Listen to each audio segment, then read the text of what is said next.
tight grip on any personal items, you know, cell phones, wallets, cameras, favorite children. Just make sure nothing falls out. If anything does happen to fall, unfortunately, we cannot stop for it. I guess you're holding yours and Chris is holding his. If you've got a camera or a cell phone, now is a good time to get out ready to take pictures. That's my just interaction mode.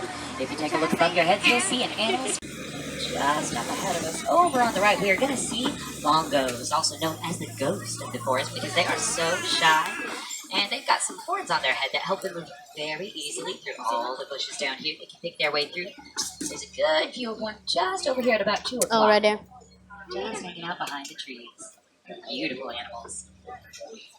A lot of the animals here face things like poaching and hunting. So, This is a bird up there. left because we have found a bloat of hippos hiding behind the island. A group is called a bloat, and they look really sweet, but they're actually really territorial. So the hippo is the most dangerous animal in all of Africa. But thankfully, they're herbivores, and the road that we are on is not part of their territory.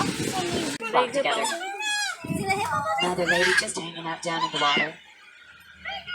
Did a nice slow roll by Nile crocodiles. Oh, wow. A group on land is a bass, the group in the water is afloat.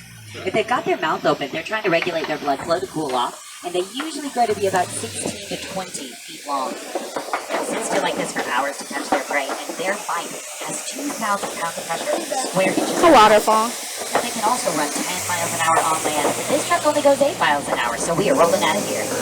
Alright, so up ahead is an African baobab tree, or as I call it, the upside down tree. Where? It kind of looks like the roots are coming out of the top. Oh, And they right there. actually just stay leafless for most of the year. To save up their water, they store that in their trunk, which is why they're also called the tree of life. Maybe we saw another one of those today. But right now, we are rolling into the Serengeti grasslands. I feel the same way. But up ahead to the right, holy cow, it's the Ankoli cattle, y'all. Alright, so those cattle have horns that are 5 to 6 feet long tip to tip, about 20 centimeters in diameter or so, but they're not as heavy as they look because the horns are honeycomb on the inside. That lets blood circulate through them and help cool them off on a hot day. Now, they're also the only domesticated animal in Africa. Not in Africa, on the reserve. What am I saying? Now, they are not used for their meat or for their dairy like we do in America. They're pretty clear. To the left is another cattle, and a holy Ankoli. Would you look at those horns?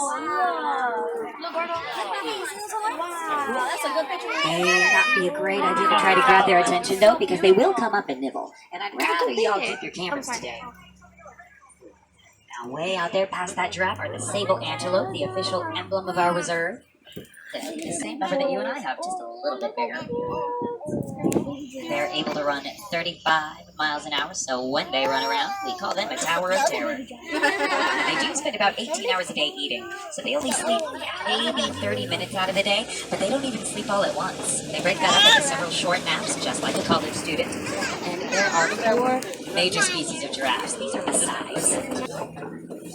Crazy, but right now we are rolling up toward Tembo country, past Monkey Point, on the way to a watering hole where animals congregate to rinse off, grab a drink, or just socialize like we do at Starbucks. Our apes, he's got those nice tails, and to the right is a Tembo, Swahili, for elephant. Whoa, look at that big elephant over there. You see a big elephant? In Africa. Where's the And the males usually only stay with the herd until they're about 14. They move out for loose bachelor herds, but this one's a little young to be on its own. So we may see if we can find a herd today. It was on the left, and we found the herd. Alright, so the herd functions as a matriarchy.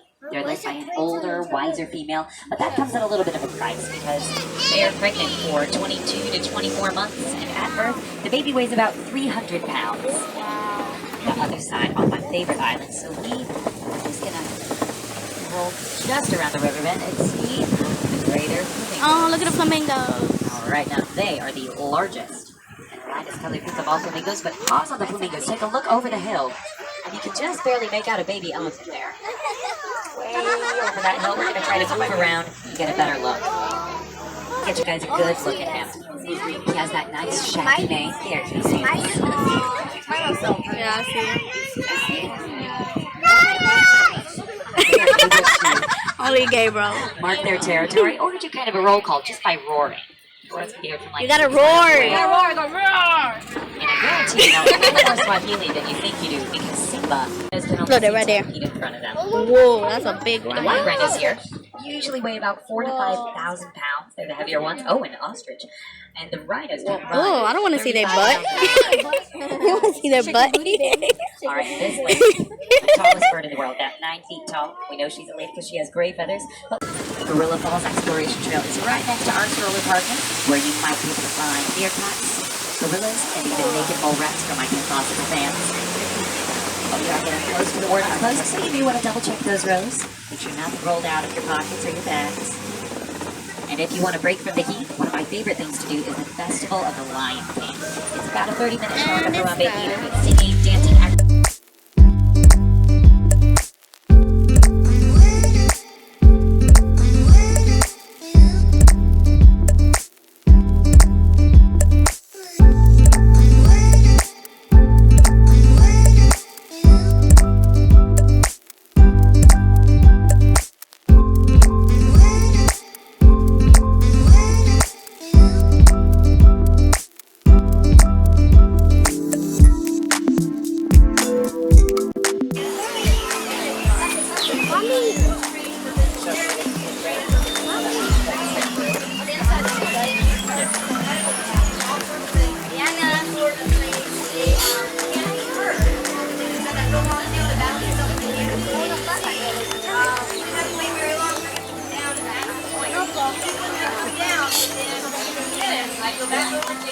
Oye, les presento a la gallina.